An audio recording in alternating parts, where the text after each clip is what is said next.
Welcome back to the Pregnantish podcast, where we always have real talk about fertility and where we're recording at our annual thought leader event, The Reality of Infertility, with a room full of amazing fertility advocates.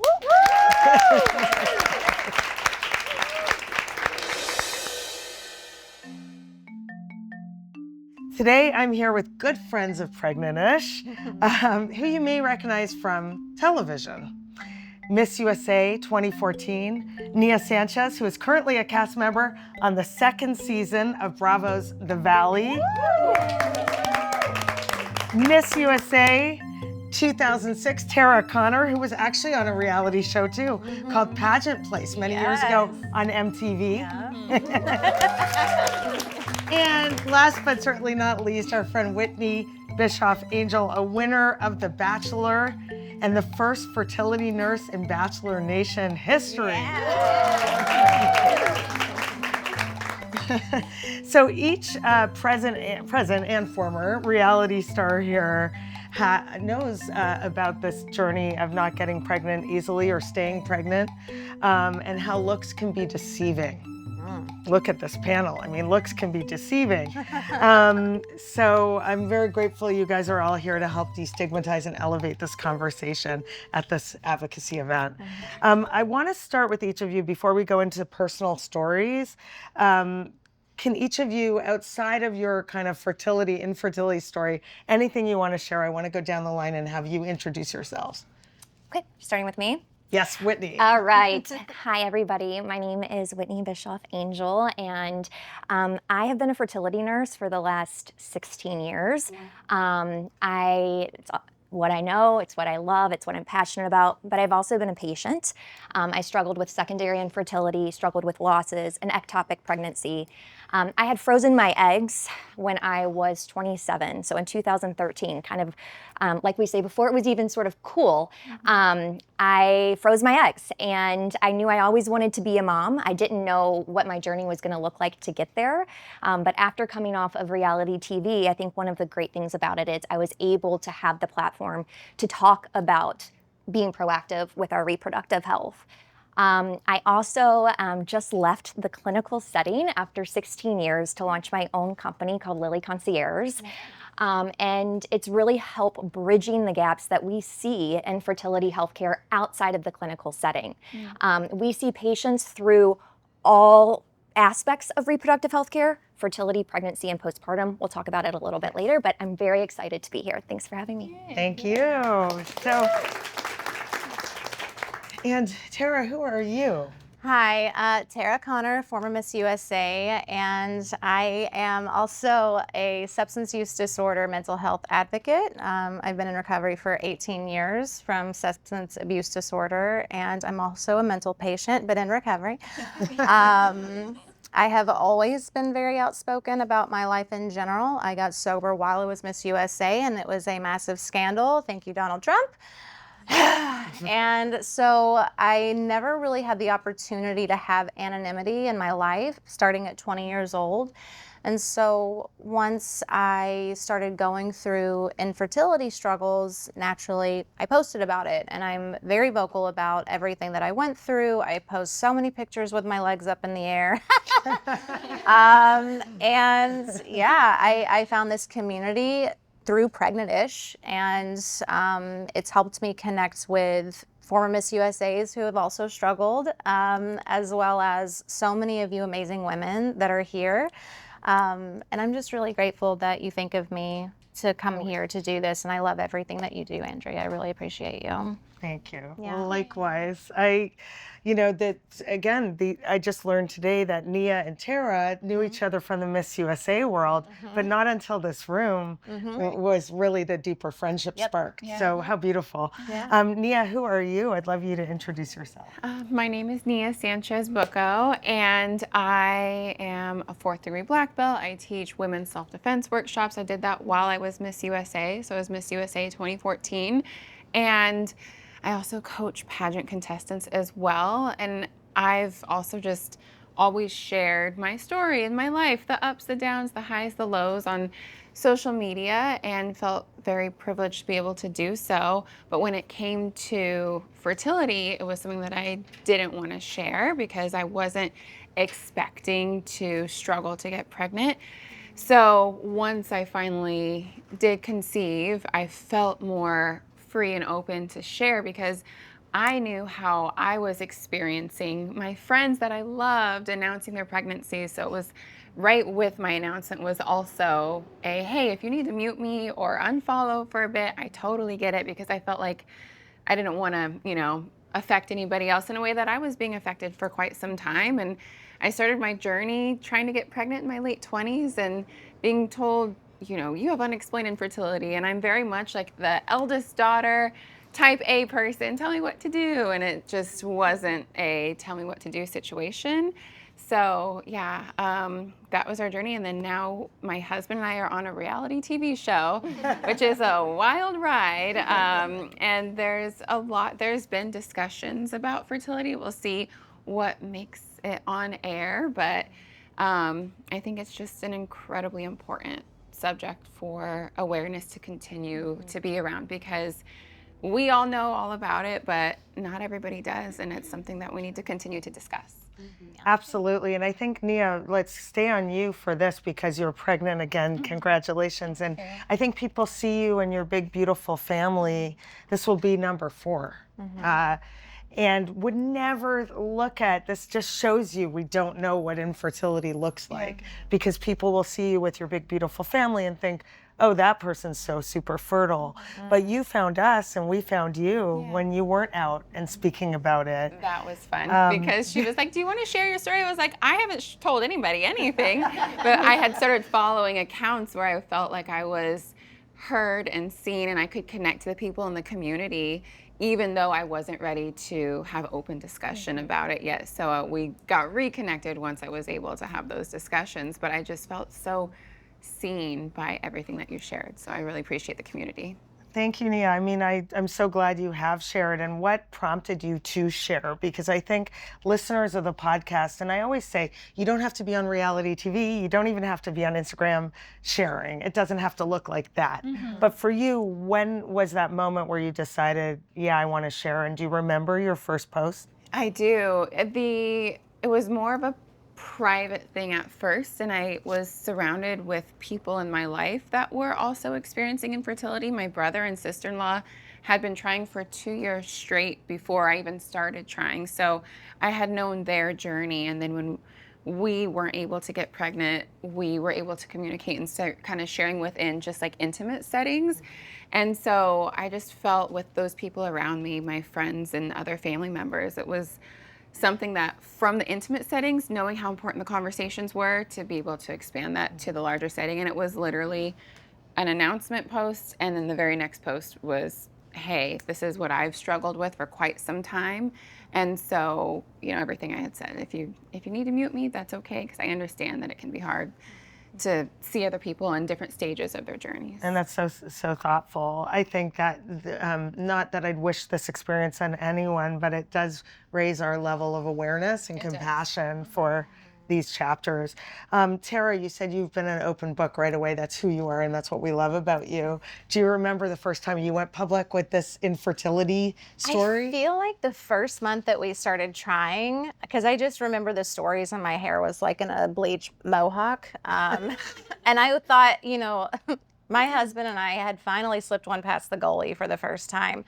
And I just knew. I was like, I'm pregnant. No way, because I've been trying to not be pregnant my entire life. I've wasted so much money on Plan B. Let's all laugh together. But, I remember like when I got into the whole idea of like trying to conceive and learning the acronyms and like, and there's like these progression photos of like ovulation and blah, blah, blah. And so I'm taking my pregnancy test, waiting for it to pop, and I'm like, nothing's happening. And so then goes month 2. Month 3, month 4, year 1, year 2, year 3. And I went from being like very optimistic and excited to living in a prison of my own mind where I felt extremely isolated and alone. with all of my friends around me getting pregnant on baby 1, then baby 2. And it was such a strange experience to be a mother without a child. And I just I suffered for a really long time. Like, I've always been very open about mental health awareness, and I've lived out loud my entire adult life, but this was something that I just didn't know anything about. And the more I was posting, the more I was meeting other women. Like, I told people about my positive pregnancy test when I did get pregnant before I told my best friend. And these are people that I'd never met, but I just had this soul connection with.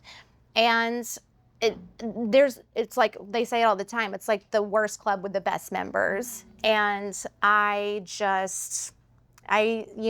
shared all of the heartbreak, my first trigger shot, and I remember how scary that was and how I just sobbed. And now I'm like, you got shots in there? Let's do it, guys. But I just know that it brought me, I've always had another club where it's like the best members, but the worst club, which is being someone in long-term recovery. But then I met this other really beautiful community of people who know my struggle so deeply that they're not going to tell me to just relax, because I was ready to punch some people with that comment. But yeah, I've just always been very vocal about it, and really grateful for the women that are in this room and this community, because they held me up when I was not able to be held. So. I think that's so true, and I think people, it's so often, and I say this, that they think social media is all frittata pictures or like beauty glam shots. But for this community, for certain grief communities, it can be a lifeline. It can be keep you going with hope and with cheerleaders who understand when no one else does. Whitney, for you, obviously being a fertility nurse, you were immersed in this world. But when you what's your fertility story in a nutshell, or infertility story? Yeah, again, I was seeing it day in and day out, and you never think it's going to happen to you. You see these stories and you're like, oh, it's, I froze my eggs and thought I'm never going to need those. But I trust it. Sounds like pretty cool. I trust the science. I'm going to do it. And just so quickly you realize that it doesn't discriminate. And it is also multifaceted. It's a physical, mental, emotional, financial journey. And I think that we don't realize that there needs to be more support around those other aspects too. And I would see that in the clinical setting. And it's, it's a tough thing to see it every day, and also be, dealing with it at home too. It was an interesting perspective, but one that I also think made me a stronger nurse, because I understood it. I understood the loss, how scary it can be. And I also understood how it's a very tricky path to navigate, and I was trained in this. I knew it like the back of my hand. I had access to some of the best experts in the country, and it still wasn't working. And that was like, what's wrong with me? Why can't I control this? And I think that's what is so hard about fertility, is it's completely out of your control. Absolutely. Nia, going back to you, now as a mom of a few kids and one on the way, you show up every year for us. Yeah. Why do you keep showing up? I just feel like I have received so much from this community, and so I want to show up and be a support in any way that I can. And I am blessed with a platform that continues to grow, and there may or may not be these conversations on season 2, I can't say. But I think it's just so important. And I was that girl that never thought this would ever be a part of my journey. And so I'm sure there's so many people out there. And so I like to just do anything I can to be an advocate and share whatever knowledge I've gained, because it can help some, even if it helps one person. I want to be able to make that impact. And it's definitely impacted people in my personal life and then social media. I have DMs from people that share their journey as it's I have people from 3 years ago that said, I'm on the same journey that you were on. And just a few weeks ago said, I just conceived. And it's just like so special. They haven't told their mom or their best friend yet, but they feel safe and comfortable sharing with me. So if I can be just like a little bit of a light in that space, I'm really glad to do so. Awesome. Yeah. Tara, you're back, and I think, well, tell us where you are. Well, let me ask you, where are you in your fertility story now? Well, I finally got my menstrual cycle after not having it for 2 years because I was able to breastfeed my daughter. I want to talk about survivor's guilt for a second, because it was mentioned earlier that not all of us walk away with a child going through this process. And I remember when I had ZZ, it was really hard for me to want to talk about even the pregnancy when I was pregnant, because all of my community were still in the trenches. And so someone said it earlier, you would wish that it was Abby, you could have a baby and you would think that that would take away the years of trauma that you experienced. But no, it lives on. We are currently trying to conceive, which is just stupid to me at this point. Like, my expectations could not be lower. I know that it would be an act of God and a miracle for me to conceive. Not that there isn't like advancements in science and all that, but it's just, we're tapped. Financially, we're tapped from doing that. And we're trying to get back to basics with like hormone therapy and, you know, freaking Clomid, which makes me insane. So let's all laugh together at that. But we're gonna, you know, what's the worst thing that's gonna happen? Like getting used to years of no's. Like now I don't even test because I'm like, well, I'm sure I'll start my period at some point, and it's more mathematical. But yeah, I mean, I love all the information that we get here because I'm like, give me that new IUI thing. Get up in that fallopian tube. Let's go. You know what I mean? And how much is it? Because these are real questions because, you know, you all know the financial burden that this puts on everyone. And the idea of throwing myself financially back into the fertility trenches terrifies me because I just now paid off my first round. And so, yeah, I mean, medicated cycles, timed intercourse, wah, wah, wah. That's where I'm at. Well, you know, you raised a lot of awareness. Tara was at our event a couple years ago. We had an insider reporter here. It ended up going on the front page of Apple News and Insider with the access to treatment pain point because you shared your story and a reporter wrote about it. So look at the power of that. I know. Amazing.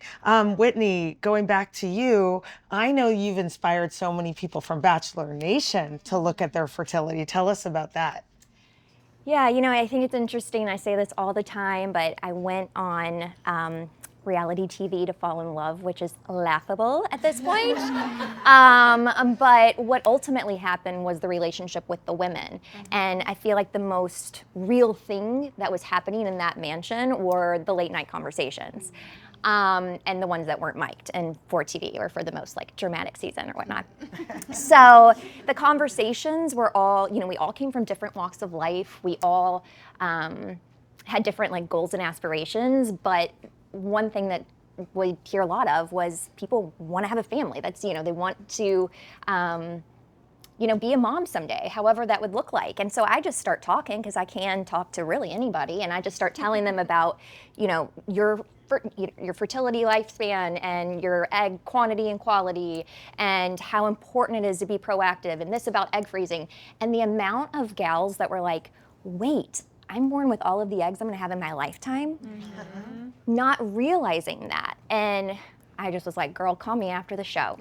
And so a handful of us, I like to believe, really did start a movement, you know, where we came out and I did talk about freezing my eggs before I even went on the show. And I had some good friends, you know, go through the journey and talk about it. And I think from there, I honestly do believe like more women from the Bachelor Nation crew started talking about it. And it became like, okay, it was taboo kind of at the time, but now the more we're talking about it, the more that we're sharing our stories, like through pain builds community and hope. And that's exactly what it was about. And I'm forever grateful for The Bachelor for that specific reason. Yeah, it's amazing. I do, of course, we're talking about fertility, infertility, but well, let's stay on the reality TV note for a minute and the Miss USA stage for a minute. Okay. Let's do like a little reality roundtable. What are some fun memories from these chapters of your lives and your current life?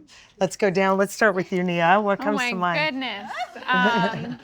Well, as you guys know, reality TV is a little bit dramatic. So the drama is not how I like choose to live my everyday life. So my first season of reality TV, my husband, if you see us like on season 1, our just jaws are on the floor. We're like, what is happening? So experiencing reality TV, being actually in it was just like mind blowing because we did not realize how much drama there was going to be. We were sold a little something different. We thought it was going to be just friends hanging out.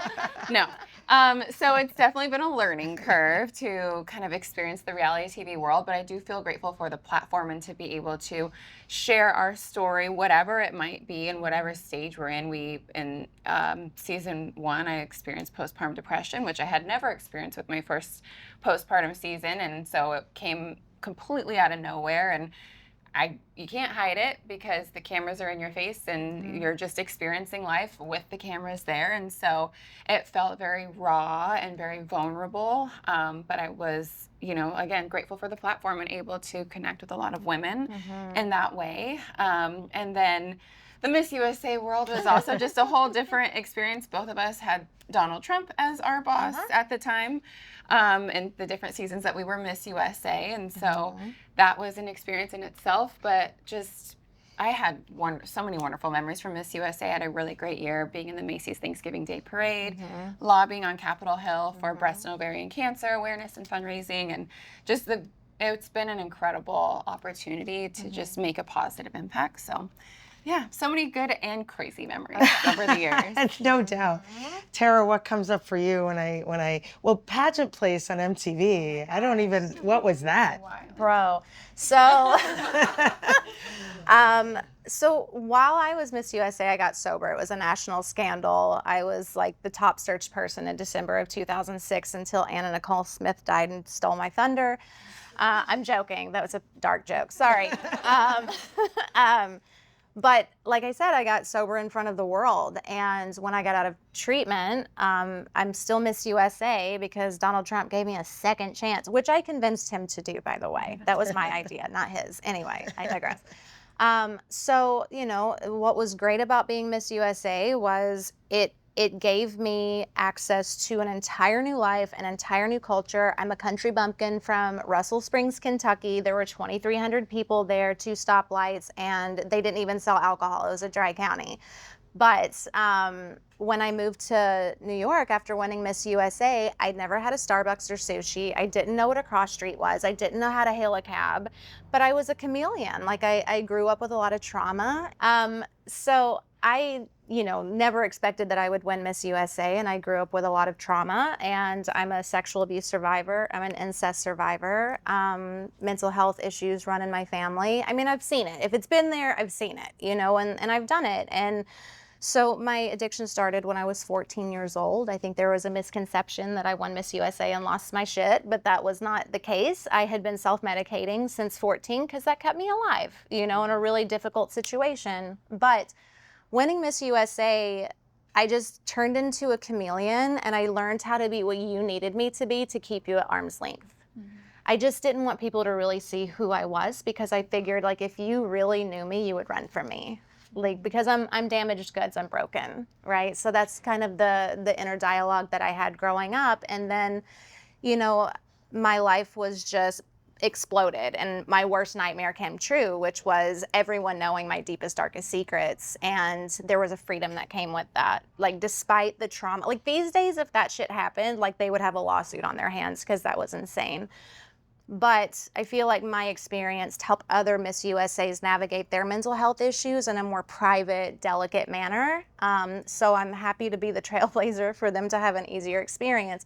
But Pageant Place happened because I was real famous, y'all. Don't you know who I used to be? Of course. And so because of all of the noise around my scandal in Miss USA at the time, Donald Trump was like, let's do a reality show called Pageant, because we love press.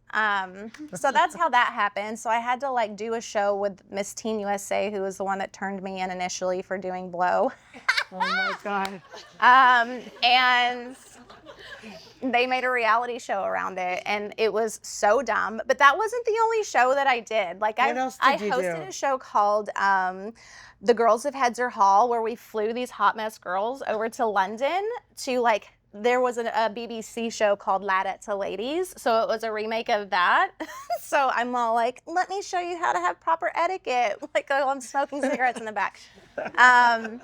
And then like, yeah, I've done the whole thing. Like, I felt like I peaked at 21, but yeah, now I just have more of a, you know, I'm vocal. Like, I speak about recovery. I'm a motivational speaker, and I love doing that.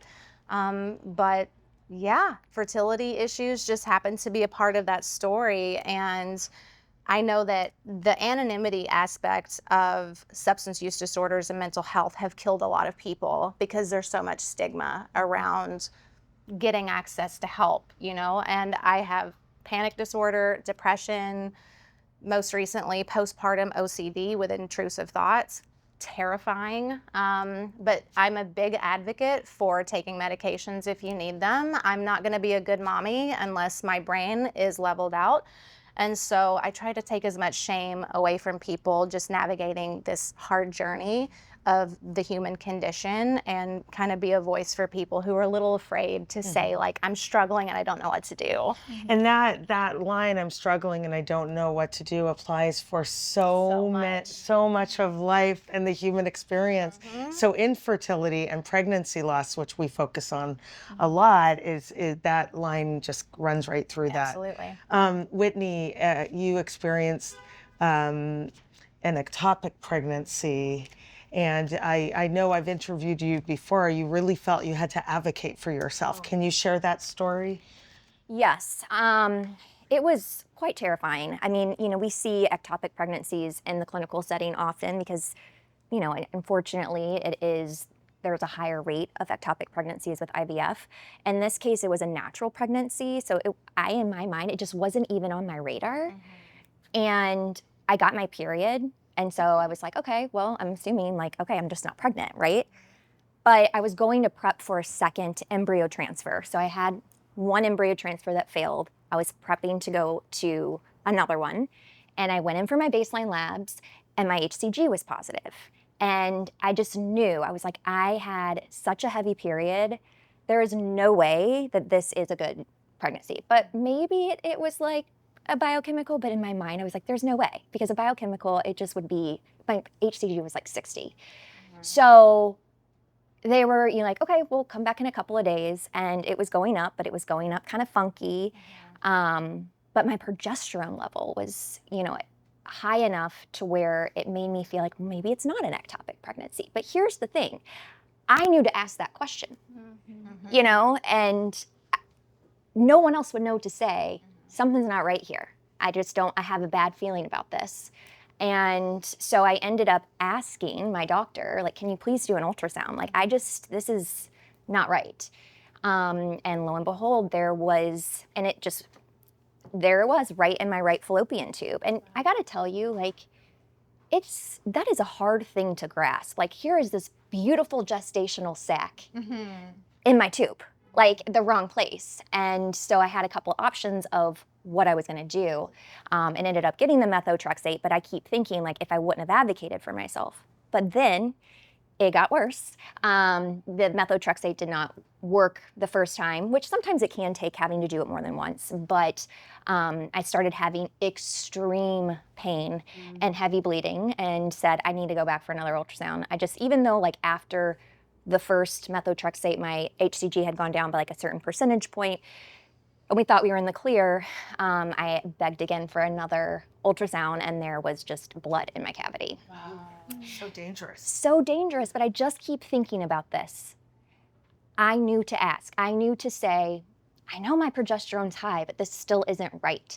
I went and had an ultrasound And they were like, I went to the ER at one point too, because I was like, something's not right. They did an ultrasound. And I was like, my lining is literally so thin. There is no way that this is a good pregnancy. My lining is like 3 millimeters. There's no way. And they kept being like, no, you're pregnant. I'm like, no, something is not right. And I worry about that for people out there, because that is like a life-threatening situation. And we don't know how, we don't know. And we don't know, we need to be educated on this stuff. We need to know the questions to ask. We need people to teach us how to advocate for ourselves. Right. I mean, I think it's the power of this room. It's the power of community. It's the power of vulnerably sharing. Yes. That other people see themselves in your stories. And that's why we all elevate this. I don't know if you guys know, I've hosted reality TV shows through the years. Yeah, this is another world for me, Pregnantish. But I was a relationship author, and I've hosted TV shows for years about love and relationships, and I know the editing, and I know, but it's still you, but they could take it a little bit out of context, right? So going back to The Bachelor, are you still in touch with some of the people from all those years? Yes. And I mean, it seems like a lifetime ago. Funny enough, actually, my brother-in-law lives here, and so I made a little bit of a long weekend out of it, and I haven't been to LA since like a decade ago. And when I landed, it was like a lot of interesting feelings, some good, some not so good. But I texted one of my co-stars. I was like, all of these memories are flooding back from when we were here, and what a time that was. In the Bachelor house, right? Yeah, well, like and post that, because then I moved here because my fiance was on Dancing with the Stars. So, but I still felt like I can text, some girls from my season and be like, can you believe we did that? Like, what in the world? And some of them are still, doing their thing, and I'm like, you go, girl, because that was like, I was one and done with that. Yeah. For those listening who feel, I always laugh that, but it's the truth. People who have been on reality TV are some of the best guests, because you guys just so openly share. It's a beautiful thing. But for those listening, and Whitney, I know you've launched Lily. You can also talk about that, but some are really listening very closely, relying on this conversation to feel seen, heard. Absolutely. What do you want to share? Oh gosh, I mean, I think through my own professional experience and my own personal loss and journey with fertility, I have just heard and seen so many people that need that extra support outside of the clinical setting. And after I experienced it myself, it sparked something like deep inside of me. Like I love being a nurse and I love this field, but I feel like I can do more than what I'm able to do in the clinical setting. And I just followed that gut feeling for me that I needed to do something, and that is Lily. And Lily is helping to bridge the gaps outside of the healthcare system. But I think it's also important to remember that a fertility patient that gets pregnant is not a normal pregnancy patient. And it comes with a lot of fear and a lot of anxiety. And also, postpartum after fertility is also weird, because you're like, I should be so happy that I have this baby. I wanted this baby for so long, and now this baby is here. And I don't really feel connected to this baby, and I wasn't really like expecting to feel this way. And but I can't say anything because I wanted, there's so much that goes around it, and it's all okay. But I think we're navigating a healthcare system here that is completely broken. And the fertility doctors are doing the best they can with the time that they have, right? They only have a certain piece of time with their patients, because we know that the demand is going up. We know there's so many people that are needing care. So Lily is about saying, with my medical experience, my business partner is a nurse practitioner, 24 years of experience, we have that medical knowledge to where we can say, we can help you between your doctor's appointments. We're not replacing your doctor's care. It's more about, let's break this down. Let's talk about fertility 101. Or you're pregnant, that's amazing. Let's talk about what you're gonna expect, because when you're graduating from the fertility clinic and going to the OB, you're not gonna be getting those weekly ultrasounds. So let's start managing our anxiety techniques and breathing and kind of getting in front of it. And you know, those clients that are interested more in like diet and lifestyle, like we had those connections through our years of experience to get them in the right hands. I was said earlier today that, you know, a fertility doctor, they're not all the same. They're not all the same. And sometimes people don't know that though. So they may have an experience and it's not maybe the best one. They think it's just supposed to be this way, but it's not. And maybe you need to find another provider that you feel like is a better mesh for you. And that's what she is. I refer to Lily as she because that's what she is to me. She's like my third baby. Yeah. And I just feel really grateful to be asked back here and to be able to share that with everyone. It's a passion project. She's finally here, and I hope that we're able to help a lot of people. Yeah, awesome. And Tara, for you, for those listening, what do you want to share with them? I think for me, I'm all about the human condition and how hard it is just to walk around in these mate suits. We're all dealing with something. Like everyone responds to the human condition differently, regardless of what the struggle is. Some do it very gracefully through over-churching. Some people do it not as gracefully, like turning towards addiction issues, and everything in between, right? But I feel like, especially with reality TV, as you know, and Instagram and social media, things like, it's a very vulnerable place and a very vulnerable thing to do, to put your shit out there.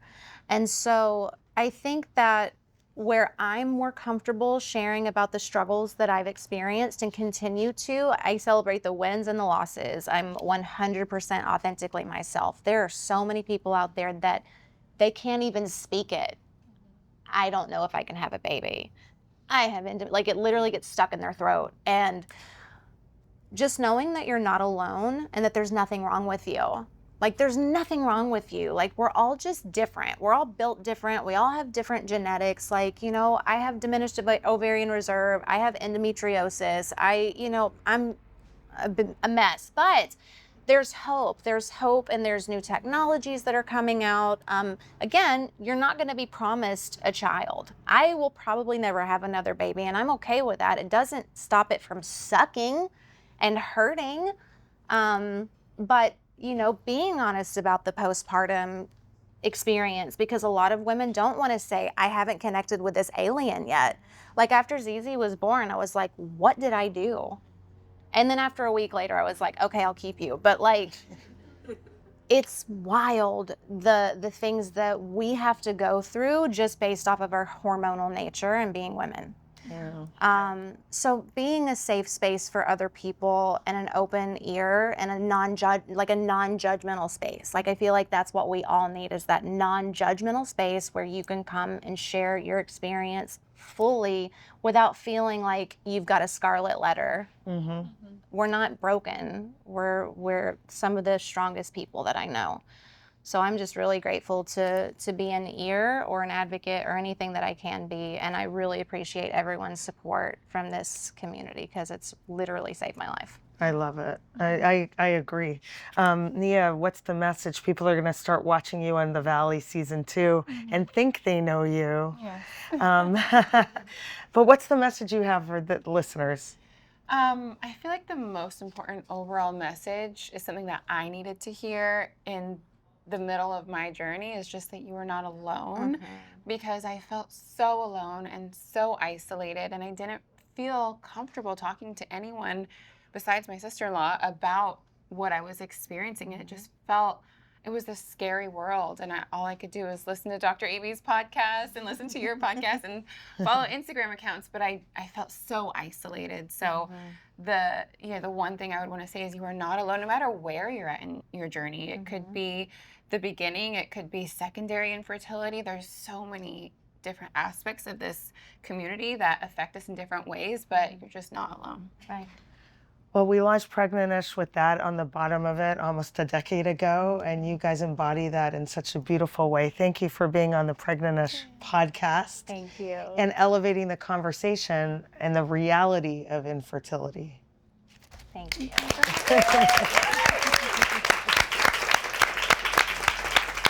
And thank you for listening to another inspiring, real talk episode of Pregnantish. Until next time.